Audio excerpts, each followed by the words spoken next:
Hi friends, இன்றைக்கி என்னென்னா லட்டு எப்படி செய்கிறது சிம்பிளாக இந்த பூந்தியெல்லாம் பொரிக்காமல் எப்படி செய்கிறதுன்னு பார்க்கலாம்.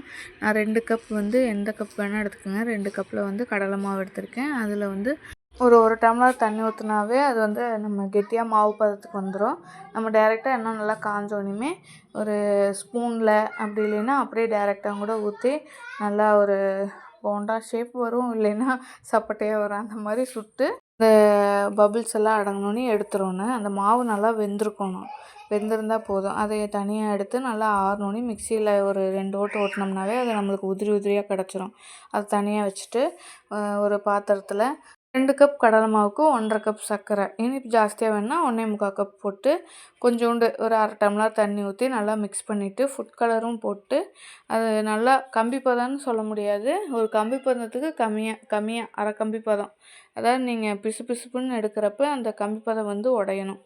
இப்படி பண்ணோம்னா கெட்டி ஆகாது, லட்டு சாஃப்டாகவே இருக்கும். அதனால் அந்த கம்பி பதம் பார்த்து எடுத்துகிட்டு நம்ம அரைச்சி வச்சதை உள்ளே போட்டு நல்லா ஒரு மிக்ஸ் கொடுத்துட்டு நல்லா மிக்ஸ் பண்ணி கொஞ்சம் ஸ்பீடில் வச்சே நம்ம பரட்டி விட்டே இருந்தோம்னா அந்த சர்க்கரை பாவெல்லாம் இழுத்து நல்லா இறுகி வந்தோடனே அதில் முந்திரி, பாதாம் இல்லை வேறு ஏதாவது நட்ஸும் கூட நம்ம குட்டி குட்டியாக அறுத்து உள்ளே போட்டு ஒரு ஸ்பூன் நெய் ஊற்றி நல்லா பரட்டி விட்டு ஆஃப் பண்ணிவிட்டு அதை நல்லா ஆறினோடனே ஒரு கரண்டியோ அளவுக்கு ஒரே அளவாக லட்டு வரக்காக ஒரு கரண்டியில் அளவு எடுத்து அதை நம்ம உருண்டை பிடிச்சி வச்சோம்னா லட்டு ரெடி. ட்ரை பண்ணி பாருங்கள்.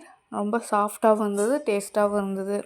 பாய், நெக்ஸ்ட் வீடியோவில் பார்க்கலாம். வீடியோ பிடிச்சிருந்தா லைக் பண்ணுங்கள், ஷேர் பண்ணுங்கள், சப்ஸ்கிரைப் பண்ணுங்கள்.